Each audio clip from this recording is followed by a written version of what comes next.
بسم اللہ الرحمن الرحیم۔ السلام علیکم ورحمۃ اللہ وبرکاتہ۔ میرے قابل قدر عزیز ساتھیوں اور میرے پیارے بھائیوں، آج میں آپ لوگوں کی خدمت میں ایک نہایت ہی دلچسپ واقعہ لے کر کے آیا ہوں۔ یہ واقعہ نہایت ہی حکمت آمیز ہے اور مزیدار بھی ہے، لہٰذا پہلے آپ سے گزارش کروں گا کہ آپ ہمارے چینل کو سبسکرائب کریں اور ہمارے پروگرام کو دوسروں تک پہنچانے میں ہماری مدد کریں، لائک اور شیئر کریں۔ میرے عزیز ساتھیوں، کہتے ہیں کہ ایک بزرگ دریا کے کنارے عبادت الہی میں مشغول تھے۔ کئی پہروں سے کچھ نہ کھایا تھا، بھوک کی شدت کی تاب نہ لا کر اٹھے اور دریا کے کنارے کنارے چلتے رہے۔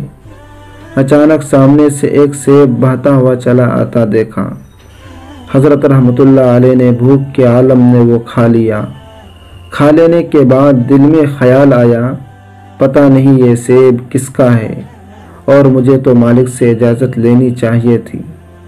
یہ سوچ کر وہ دریا کے کنارے کنارے آگے چلتے گئے۔ ابھی کچھ دور گئے ہی تھے کہ سیبوں کا ایک باغ نظر آیا۔ خیال ہوا کہ سیب یہاں سے گرا ہوگا، چنانچہ یہ جوان بزرگ باغ کے اندر داخل ہو گئے اور باغ کے مالک سے معافی چاہی۔ چونکہ باغ کا مالک بھی بہت بڑے اللہ والے تھے، اس لیے سمجھ گئے کہ آنے والا جوان نیک آدمی ہوگا۔ باغ کے مالک نے کہا کہ اگر تم میری بیٹی سے شادی کرو گے تو اجازت دوں گا، ورنہ نہیں۔ میری بیٹی کے 3 اوصاف یہ ہیں کہ وہ گونگی، بہری اور اندھی ہے۔ جوان دل میں سوچتا ہے کہ میں خوبصورت جوان آدمی ہوں، اچھی سے اچھی لڑکی مل جائے گی، دنیا بن جائے گی، لیکن آخرت بگڑ جائے گی۔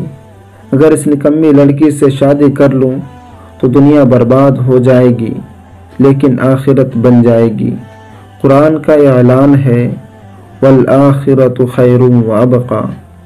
یہ سوچ کر جوان بزرگ سید ابو صالح نے شادی کی خواہش ظاہر کر دی، چنانچہ نکاح ہو گیا۔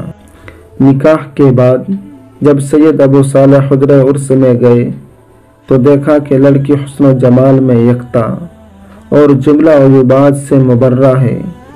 خوشی اس لیے ہوئی کہ دنیا اور آخرت دونوں بن گئی، اور پریشانی اس لیے تھی کہ سسر نے جھوٹ بولا تھا۔ صبح سسر صاحب سے شکایت کی۔ سسر صاحب نے فرمایا کہ میری بیٹی جب سے حد بلوغت تک پہنچی، اس وقت سے اب تک کسی اجنبی مرد سے بات نہیں کی، نہ ہی دیکھا اور نہ ہی کسی اجنبی مرد کی بات سنی۔ اس اعتبار سے وہ گونگی، بہری اور اندھی ہے۔